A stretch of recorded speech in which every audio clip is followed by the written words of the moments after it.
Assalamualaikum warahmatullahi wabarakatuh. Halo semuanya, adik-adik semuanya. Kita jumpa lagi di channel Miss Eni dalam pembelajaran bahasa Indonesia. Kali ini kita akan membahas mengenai teks ulasan. Ya, tetap semangat dan selalu tekan tombol like, komen, subscribe, serta nyalakan lonceng notifikasinya sehingga tidak tertinggal video-video pembelajaran dari saya. Nah, belajar bahasa Indonesia itu asik loh, menyenangkan pula. Jadi, tetap semangat ya. Kali ini kita akan bahas mengenai teks ulasan, teman-teman. Apa itu teks ulasan? Nah, silakan kalian simak video pembelajaran hari ini ya.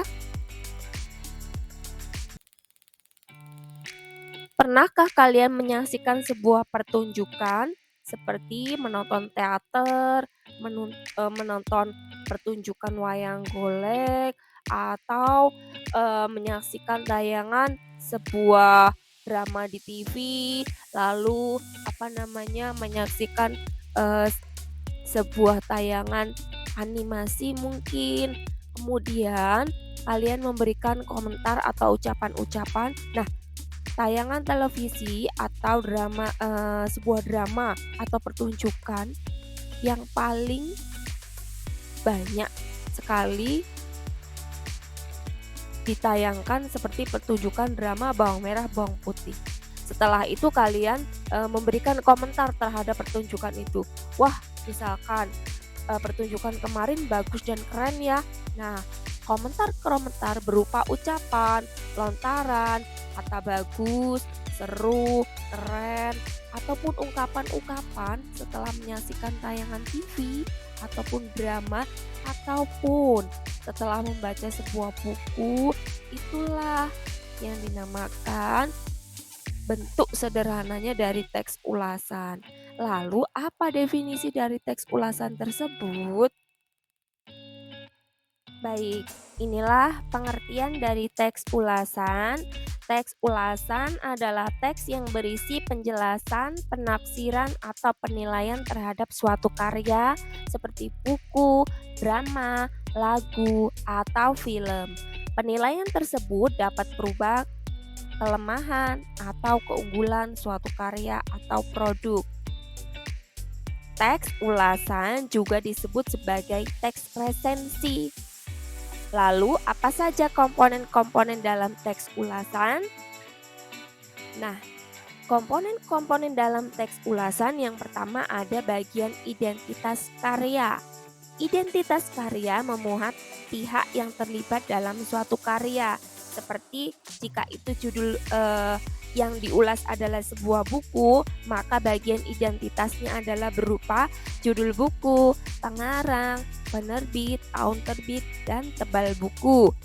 Sedangkan jika yang diulas adalah sebuah film, maka yang di dalam identitasnya berupa judul film, jenis film, produser, pemain utama, penulis, produksi.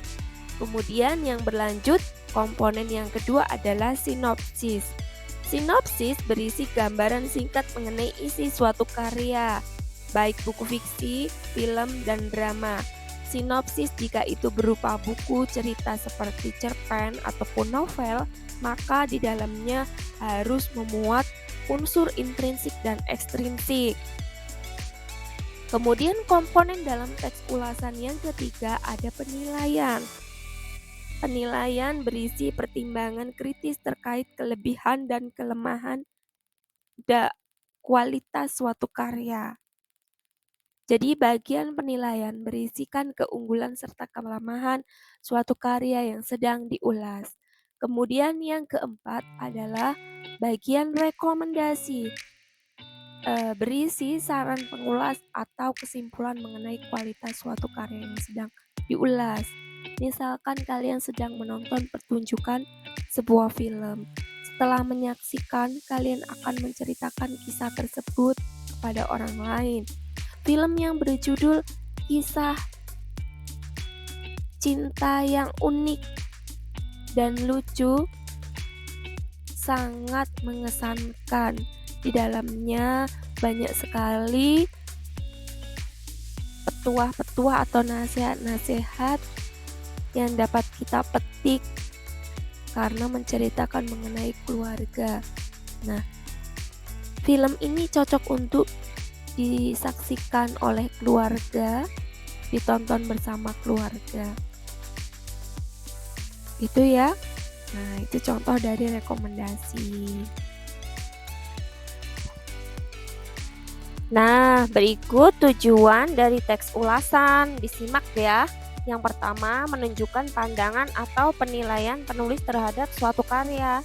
Yang kedua, memberikan informasi kepada pembaca atau publik tentang layak atau tidaknya suatu karya yang diulas. Yang ketiga, membantu pembaca agar mengetahui isi dari suatu karya yang akan diulas. Yang keempat, memberikan informasi mengenai kelebihan dan kekurangan dari suatu karya. Yang kelima, memberikan sejumlah pertimbangan mengenai suatu produk apakah layak dinikmati atau tidak. Yang keenam, memberikan pertimbangan bagi pembaca agar dapat mengambil keputusan untuk memilih atau untuk memilih dan membelinya, begitu ya. Nah, teks ulasan sendiri teman-teman semuanya memberikan manfaat loh. Nah, manfaat bagi penulis yaitu buku atau pembuat karya, ulasan berfungsi sebagai gambaran pertimbangan karya. Ia akan mengetahui kelebihan dan kekurangan karya dari kacamata pembaca loh. Nah, kemudian bagi penulis, ulasan berfungsi meningkatkan kemampuan dalam berpikir kritis. Ulasan juga berfungsi meningkatkan kemampuan menulis seorang pengulas karya. Bagi pembaca, ulasan berfungsi sebagai gambaran informasi sebuah karya loh. Sebagai contoh, dengan membaca sebuah ulasan, pembaca dapat mengetahui kelebihan dan kekurangannya. Lalu, bagi penerbit apa ya? Nah, untuk penerbit, teks ulasan berfungsi sebagai alat promosi karya yang dihasilkan. Begitu ya teman-teman semuanya. Nah, berikut ciri-ciri dari teks ulasan. Ciri yang pertama, memuat informasi berdasarkan pandangan atau opini penulis mengenai suatu karya atau produk. Kemudian, ciri yang kedua, memiliki penilaian mengenai kelebihan atau kekurangan dari suatu karya yang diulas. Kemudian, ciri yang ketiga, struktur teks ulasan terdiri atas orientasi, tafsiran, evaluasi, rangkuman. Nanti strukturnya akan dijelaskan di bagian selanjutnya. Kemudian, ciri yang keempat, opini yang ditulis berdasarkan fakta yang diinterpretasikan. Nah, berikut struktur teks ulasan. Disimak ya. Ini pembelajaran yang sangat menarik loh. Oke, nah struktur teks ulasan yang pertama adalah orientasi. Orientasi merupakan struktur yang terletak di bagian awal, berisi pengenalan terhadap suatu karya. Itu dinamakan orientasi. Nah, kemudian bagian struktur yang kedua tafsiran, berisi gambaran penjelasan tentang karya yang akan diulas. Misalnya, bagian-bagian suatu karya, menulis, keunikannya, bahkan kualitasnya. Kemudian evaluasi. Evaluasi berisi penilaian tentang keunggulan dan kelemahan suatu karya. Kemudian yang terakhir adalah rangkuman. Rangkuman berisi kesimpulan dari pembahasan penulis, juga mencantumkan tanggapan, komentar, pernyataan seperti apakah karya tersebut berkualitas ataupun tidak. Itu adalah struktur dari teks ulasan teman-teman. Ada orientasi, tafsiran, evaluasi, rangkuman. Lanjut kita ke kaidah kebahasaan teks ulasan. Yang pertama, menggunakan konjungsi penerang seperti kata bahwa, yakni, dan yaitu. Kemudian, menggunakan konjungsi temporal seperti kata sejak, semenjak, kemudian, dan akhirnya.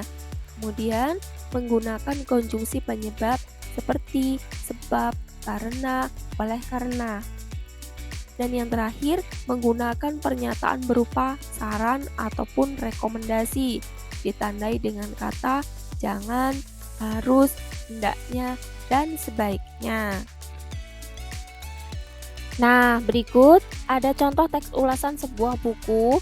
Untuk mengasah sebuah kemampuannya, adik-adik semua dapat mengerjakan teks tersebut dengan melengkapi struktur dari teks ulasan ya. Silahkan adik-adik lengkapi teks ulasan berikut dengan struktur, tulis di kolom komentar ya.